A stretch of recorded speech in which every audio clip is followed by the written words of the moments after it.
वर्तमान समय में भारतीय न्याय व्यवस्था में एसटी, एससी, ओबीसी की स्थिति क्या है, बता रहे हैं सुरेश कुमार कैत, पूर्व मुख्य न्यायाधीश, मध्य प्रदेश हाईकोर्ट। वीडियो ज़रा लंबा होने वाला है, प्लीज़ बने रहें हमारे साथ। मैं हूं आपका दोस्त विनय कुमार सिंघल और आप देख रहे हैं भीम न्यूज़ इंडिया। क्योंकि अब हो क्या रहा, शूद्र किसको बोलते हैं? दलित को। अरे वो शूद्र नहीं थे, हुआ दी शूद्र। डॉक्टर अम्बेडकर ने साफ लिखा, क्योंकि वो वर थे outcast, untouchable. Shudras were meant for service according to Manu. जब वो सर्विस क्या, उनकी परछाई से भी प्रॉब्लम थी तो उनसे सर्विस कैसे लेते थे? तो आउटकास्ट थे। अब मैं 25 सितंबर 2024 को मैं चीफ जस्टिस बना मध्य प्रदेश हाई कोर्ट का। सबसे पहले क्या देखा मैंने, जो चीफ जस्टिस का चैम्बर है, बड़ा चैम्बर होता है, सामने फोटो लगी महात्मा गांधी की। हमने देखा कि महात्मा गांधी की लगी अकेले, डॉक्टर अम्बेडकर की तो है नहीं। तो तीन जगह बेंचेज है, जबलपुर, इंदौर और ग्वालियर। तीनों जगह वहाँ अब जाके देख लेना, अम्बेडकर की भी है, दुनिया भर की फोटोज उतरी है, वो भी है, सब जगह लगाई है। मुझे किसी ने रोका मतलब वैसे नहीं, वो तो कोई रोक नहीं सकता था। कहा किसी ने कि भाई अभी तो रुक जा, तेरा टाइम नज़दीक है सुप्रीम कोर्ट जाने का, ज़रा हाथ हल्का रख। हमने कहा भी इसमें हाथ भारी क्या है हमारा? डॉक्टर अम्बेडकर की अगर फोटो नहीं लगेगी वहाँ चैम्बर में, अगर महात्मा गांधी के लिए राष्ट्रपिता जिसको बोलते हैं, तो अम्बेडकर भी मॉडर्न इंडिया का राष्ट्रपिता है, तो उसकी लगेगी। फिर वहाँ क्या था कि सिर्फ उस हाई कोर्ट में जो जुडिशरी के एग्ज़ाम देते हैं, एंट्री लेवल सब जज को, मजिस्ट्रेट को, उसके लिए एक कंडीशन थी। प्लीज़ सुनने वाली बात है सबके लिए, बातें बीच में थोड़ी सी आ रही हैं, वो थोड़ा बंद। उसमें कंडीशन क्या थी कि आपके या तो 70% लॉ में हो, 70%। कितने लोगों के 70% हाथ खड़े करिए ज़रा, कुछों को छोड़ के। या तो 70% लॉ में हो या 3 साल की प्रैक्टिस हो। तो वो हमने ख़त्म किया, क्योंकि 70% प्राइवेट यूनिवर्सिटी देती है, सिर्फ सरकारी यूनिवर्सिटी से नहीं आता 70%। तो वो इसलिए कि जो गरीब है वो तो 3 साल बाद अपीयर हो इसमें जुडिशरी में, और बाकी जिन पे पैसा है प्राइवेट यूनिवर्सिटी से 70% 80% लेके वो उससे पहले अपीयर हो, पहले सर्विस में आ जाए। उसको हमने वहाँ पे ख़त्म किया जाए। रजिस्ट्री सेक्रेटेरिएट जो इसका चीफ जस्टिस का होता है, रजिस्ट्री मिस्टर प्राचा समझते, और जितने एडवोकेट हैं वो समझते हैं। रजिस्ट्री में मेरे जाने से पहले कोई भी, मध्य प्रदेश 56 का हाई कोर्ट है, 1956 का, दिल्ली से भी 10 साल पुराना, एक भी रजिस्ट्री में ऑफिसर एससी, एसटी, बीसी का एक नहीं था। मैंने सबके किया, एससी का भी किया, एसटी का भी किया और बीसी का भी किया। ठीक, उससे क्या फ़र्क पड़ता है कि जो इधर उधर से किसी कंप्लेंट आती है, किसी का कोई केस आता है, किसी के डिपार्टमेंट इंक्वायरी आ जाती है, अरे अगर कोई पूछने वाला नहीं, वहाँ देखने वाला नहीं, जैसे आई वैसे चीफ जस्टिस को पुटअप कर दी। चीफ जस्टिस ने कहा जी क्या है ये, साइन मारो, आगे चलो, हो गया कल्याण उसका। एक वहाँ पे मध्य प्रदेश में सीनियर एडवोकेट का मतलब उम्र से नहीं, उसमें सीनियर एडवोकेट फुल कोर्ट करती है, सारे फुल हाई कोर्ट के जजेस पूरे, उनकी मेजोरिटी से सीनियर एडवोकेट बनता है। उसका क्या फ़र्क होता है? बाकी का कोर्ट होता है जैसे मैंने पहन रखा, और जब सीनियर एडवोकेट बन गया उसकी पूरी जो जैकेट है वो हाई कोर्ट जज और सुप्रीम कोर्ट जज की होती है, जो वो होती है, तो उसको वो जैकेट मिल जाती है। साफ दूर से पता लगता है सीनियर एडवोकेट है। कोर्ट में जब अपीयर होता है तो उसका पता लगता है सीनियर एडवोकेट। तो मध्य प्रदेश में आज तक एक भी सीनियर एडवोकेट नहीं था। एक ने अप्लाई किया, सिर्फ एक ने किया था, और वो भी तब किया जब मैं वहाँ पहुँच गया। एक ने किया था, उसी को बना के आया सीनियर एडवोकेट पूरी। दूसरा, मध्य प्रदेश में एससी, एसटी, बीसी की 90+ पॉपुलेशन है, 90+, और आज तक एससी, एसटी का ना एडवोकेट से ना जुडिशरी से, मतलब सेशन जज से जो बनते हैं, एक नहीं बना था कोई भी। सेशन जज से नहीं बना पाया क्योंकि उनकी सीनियरिटी बहुत दूर थी, लेकिन मैंने एडवोकेट से 2 एडवोकेट्स का नाम रिकमेंड किया कॉलेजियम ने, मैं चीफ था, और सुप्रीम कोर्ट कॉलेज ने भी क्लियर कर दिया। अब गवर्नमेंट के पास पेंडिंग है, उम्मीद है कि जल्दी से जल्दी वो क्लियर होके हाई कोर्ट में मध्य प्रदेश में 2 SC के जज होंगे एडवोकेट से। एक आप सबको पता है जो सोशल मीडिया पे है कि ग्वालियर में उस पे बाबा साहब की मूर्ति पे इशू चल रहा है। उससे पहले मैं बताता हूँ कि अशोकनगर एक डिस्ट्रिक्ट है मध्य प्रदेश में, वहाँ पे मेरी परमिशन मांगी कि यहाँ संविधान वाटिका बनानी है। संविधान वाटिका क्या है कि जितनी बड़ी ये जगह है, इस पूरा का पूरा हॉल इसका डबल के करीब लगा लो एक पार्क है। तो उन्होंने कहा इसमें संविधान और बाकियों की बनी हुई है दूसरे महापुरुषों के जिला न्यायालय में, लेकिन उन्होंने कहा संविधान वाटिका बनानी है। हमने कहा बनाओ संविधान वाटिका, परमिशन दे दी, बन गई। उसमें क्या हुआ, संविधान वाटिका में डॉक्टर अंबेडकर का स्टैचू भी लगना था, वो लगा और मैं उसका अनावरण करके आया। तो मध्य प्रदेश क्या पूरे इंडिया में, जहाँ तक मेरी नॉलेज है, मुझे करेक्ट करना अगर गलत हूँ, किसी भी जिला न्यायालय में बाबा साहब का स्टैचू नहीं लगा एक्सेप्ट अशोकनगर मध्य प्रदेश। और हाई कोर्ट में, जहाँ ग्वालियर की बात बताता हूँ, वहाँ पे SC ST BC के एडवोकेट्स ने रिप्रेजेंटेशन दिया कि इस प्रांगण में बाबा साहब का स्टैचू लगे। वो हमने वहाँ पे एडमिनिस्ट्रेटिव जज, मतलब जो सीनियर मोस्ट जज होता है उस बेंच में ग्वालियर में, हाई कोर्ट जज, उसको रेफ़र किया। उन्होंने डिस्ट्रिक्ट कलेक्टर को रेफ़र किया। डिस्ट्रिक्ट कलेक्टर ने परमिशन जो लेनी थी, क्योंकि गवर्नमेंट की ज़मीन तो गवर्नमेंट की है, हम तो उसके कस्टोडियन हैं, तो उन्होंने परमिशन सब दे दी। मूर्तिकार को मूर्ति का ऑर्डर दे दिया और मूर्ति तैयार होगी। फिर हमने गवर्नर साहब से टाइम मांगा। गवर्नर साहब मध्य प्रदेश के, उन्होंने टाइम दे दिया। 17 तारीख मई की डेट फिक्स हुई, लेकिन इस बीच में कंट्रोवर्सी हुई। क्या वजह थी वो मैं उसमें नहीं जाना चाहता, उनकी कोई व्यवस्था होगी। तो 17 को प्रोग्राम कैंसिल हुआ। कैंसिल होने के बाद फिर क्योंकि 20 तारीख को मेरा वो फेयरवेल था, तो इस बीच में समय कम था। और दूसरा सबसे बड़ी बात है, कईयों ने क्वेश्चन किया कि आप चीफ जस्टिस थे, आपका ऑर्डर भी पास हो चुका था, सब कुछ, मूर्ति क्यों नहीं लगी? उसका जवाब मैंने वहाँ भी दिया, मैं आपको भी देना चाहता हूँ।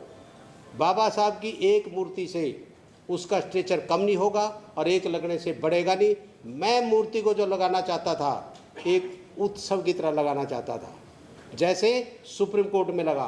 कोई सुप्रीम कोर्ट में बवाल नहीं हुआ।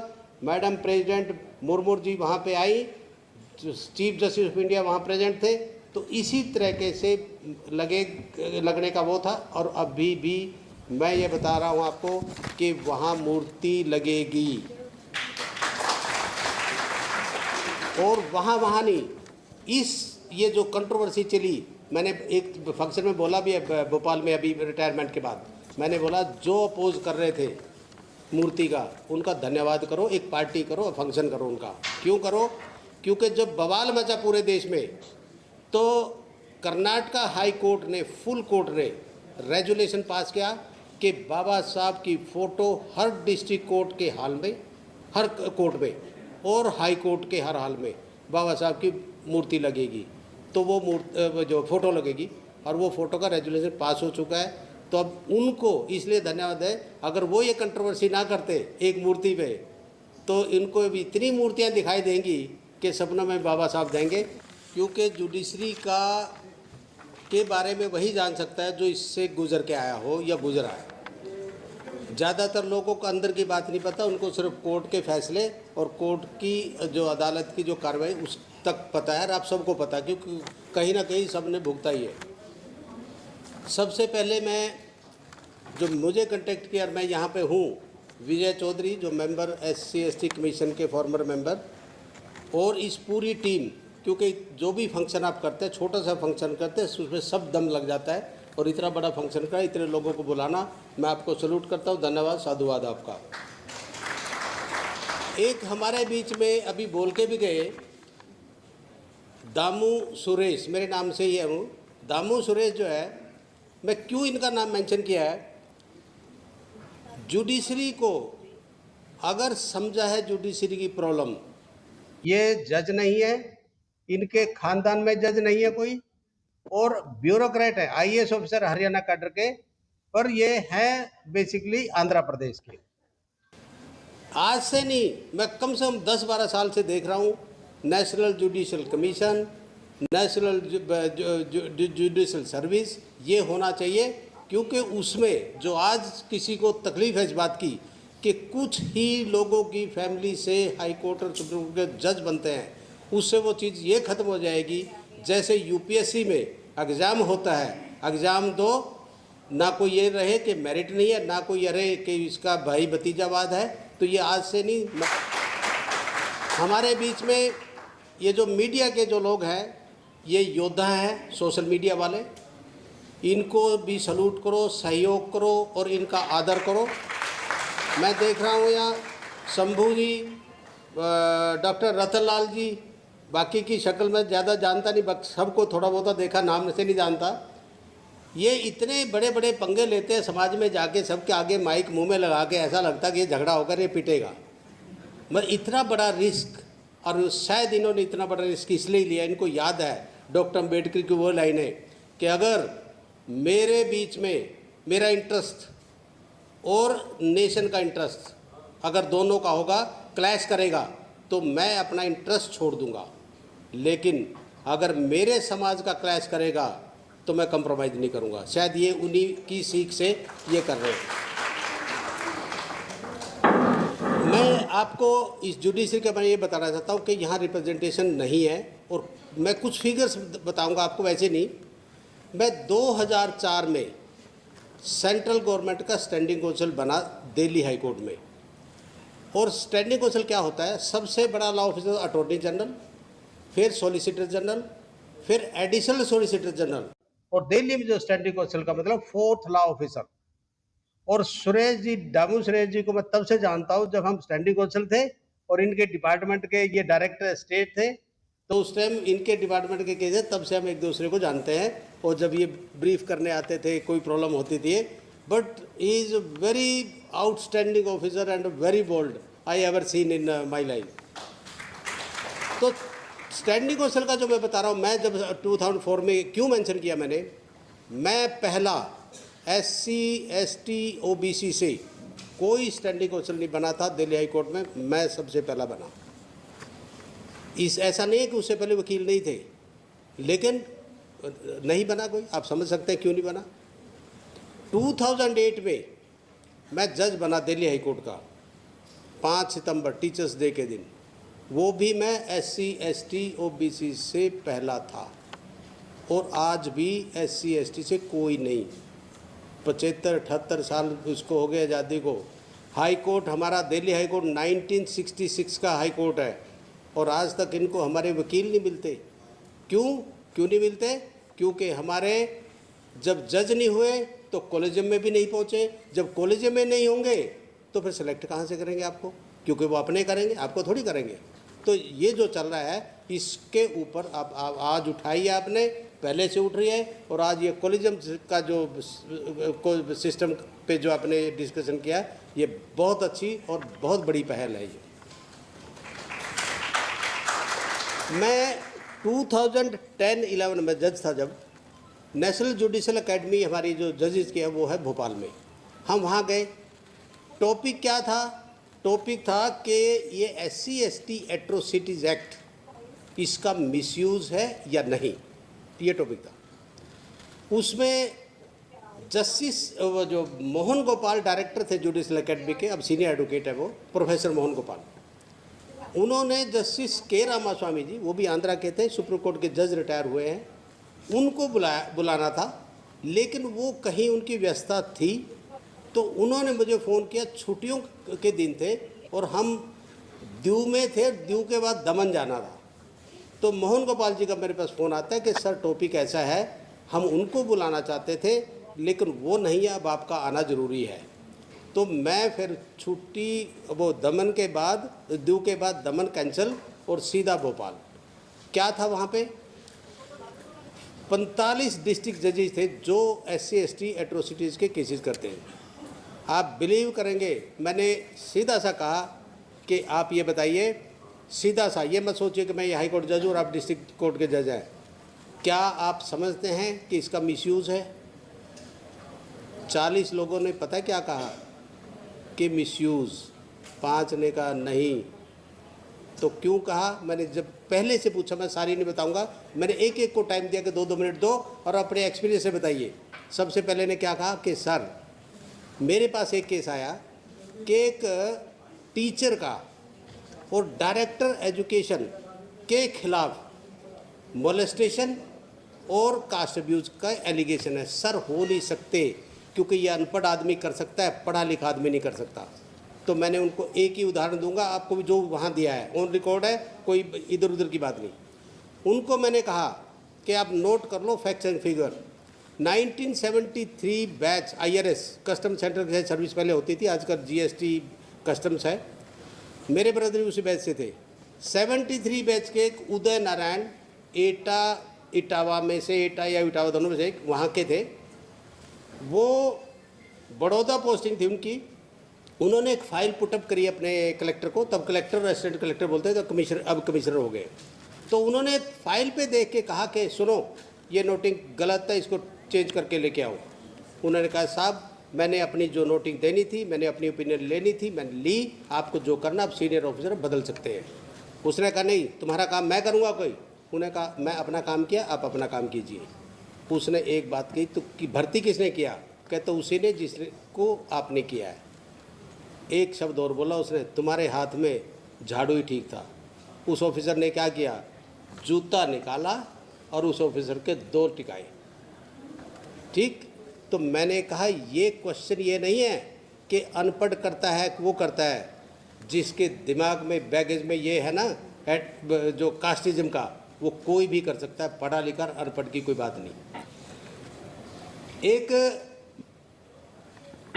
जब मैं जज बना, ये महमूद प्राचा एडवोकेट है, इनको पता है, मेरे बनने से पहले जैसे मैंने कहा ना सर्विस से बना था कोई, ना एडवोकेट से बना था।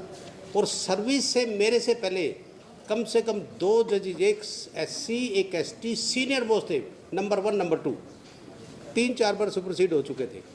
मेरे संघर्ष के बाद उनका हुआ, उसके बाद एडवोकेट से कोई नहीं हुआ। एडवोकेट का फिर भी हमने कोशिश की, एक एडवोकेट का हुआ, हाई कोर्ट कॉलेज में ने किया, सुप्रीम कोर्ट कॉलेज में ने नहीं किया। शायद यही वजह होगी, एक सुरेश कैद बैठा ना वहाँ बहुत है, इससे ज़्यादा जरूरत नहीं है। ये जो एक्टिविटीज़ हमारी रही, जो सोशल एक्टिविज्म कहिए उसको, उसकी वजह से क्या हुआ कि 2016 में अप्रैल में मेरा यहाँ से ट्रांसफ़र कर दिया आंध्रा तेलंगाना हाई कोर्ट, जब इकट्ठा था एक ही जगह पे हैदराबाद में। पर उन इसी वजह से जब उनकी चली हम वहाँ चले गए, बहुत अच्छा रहा और अच्छे वहाँ पे रहा। लेकिन जब हमारी चली 2018 में फिर वापस दिल्ली आए। तो दिल्ली आने का जब अब एक यूट्यूबर कह रहा था कि ये ना रिटायर होने के बाद बोल रहे, पहले क्यों नहीं बोले? मैं आपको एक बता देना चाहता हूँ, ये बाकियों को बहुत सारों को, वो जो भी यूट्यूब पे आई है, सोशल मीडिया वालों को पता होगा। 25 नवंबर कॉन्स्टिट्यूशन डे सेलिब्रेट कर रहे थे विज्ञान भवन में। रामनाथ कोविंद जी चीफ गेस्ट थे और हनुमंत थप्पा जी जो SC/ST के चेयरमैन थे पहले, वो प्रेजाइड ओवर कर रहे थे। करना जस्टिस KG बालाकृष्णन साहब ने था, वो US में वो कोई 24 आवर लेट हुए तो वो थे। तो मैं एज स्पीकर नहीं गया, मैं सिचुएशन में फंसा था। लेकिन उस सिचुएशन में मैं 2 चीज़ें आपको वो बताना चाहता हूँ। ये सब बैठे हैं और सब पार्टी के जो मेंबर पार्लियामेंट प्रतिनिधि सब बैठे हैं और SC/ST BC के बैठे हैं सब। एक याद रखो सबके सब, कोई किसी कास्ट का हो, एक तो याद रखना सिर्फ 3 कास्ट को छोड़ के, ब्राह्मण, राजपूत और बनिया को छोड़ के सारे शूद्र हैं। इसको एक मान के चल के और उसके बाद बात करना। क्योंकि अब हो क्या रहा, शूद्र किसको बोलते हैं? दलित को। अरे वो शूद्र नहीं थे, हुआ दी शूद्र, डॉक्टर अम्बेडकर ने साफ लिखा, क्योंकि वो वर थे outcast, untouchable. Shudras were meant for service according to Manu. जब वो सर्विस क्या, उनकी परछाई से भी प्रॉब्लम थी तो उनसे सर्विस कैसे लेते थे? तो आउटकास्ट थे। एक इस समझ को तो एक मानो सब अपने आप को, सबके इंटरेस्ट कॉमन है और कॉमन चलोगे तो कोई प्रॉब्लम नहीं। डिवाइड रहोगे तो फिर वो आप देख ही रहे जो रिज़ल्ट आज है। तो उसमें मैंने विज्ञान में ये भी कहा था, SC ST के 31 जजेस थे उस टाइम जो काउंट किए मैंने, 31। मैं आज की बात कर रहा हूँ, 23 नवंबर 2023 की बात कर रहा हूँ। SC ST टोटल में ना के 31 और BC OBC, BC लगा लो, OBC को तो यहाँ कोई है नहीं हाई कोर्ट में, BC की सारी बात कर रहा हूँ, उसके थे 91। तो 120 और 1100 प्लस हाई कोर्ट के जजेज हैं, तो 15-16% किसके, SC ST OBC। तो वो 20 भी नहीं बनते जो 85% कहते हो। बोल 85 भी एक चैनल है राहुल नागपाल का, तो बोल 85 की 15-16 और बाकी का अब देखो क्या हो रहा है। तो इसको आपको बार बार ये करना पड़ेगा। मैं जुडिशरी की बात कर रहा हूँ, बाकी की बात नहीं कर, बाकी की सब बोल रहे हैं, सब ने अच्छा बोला, सबकी नॉलेज है, मेरे से ज़्यादा नॉलेज, इसलिए मैं उसमें एंटर भी नहीं करना चाहता। आप देख रहे हैं भीम न्यूज़ इंडिया। यदि आपको हमारे द्वारा दिखाई गई खबरें पसंद है तो प्लीज़ हमारे चैनल को यूट्यूब पर सब्सक्राइब कीजिए, लाइक कीजिए, शेयर कीजिए, कमेंट्स कीजिए। भीम न्यूज़ इंडिया के फेसबुक पेज, ट्विटर यानी X और टेलीग्राम पर भी आप इसको फॉलो कर सकते हैं। न्यूज़ अपडेट के लिए बने रहिए हमारे साथ, देखते रहिए आपका अपना लोकप्रिय चैनल भीम न्यूज़ इंडिया। आपका बहुत बहुत धन्यवाद।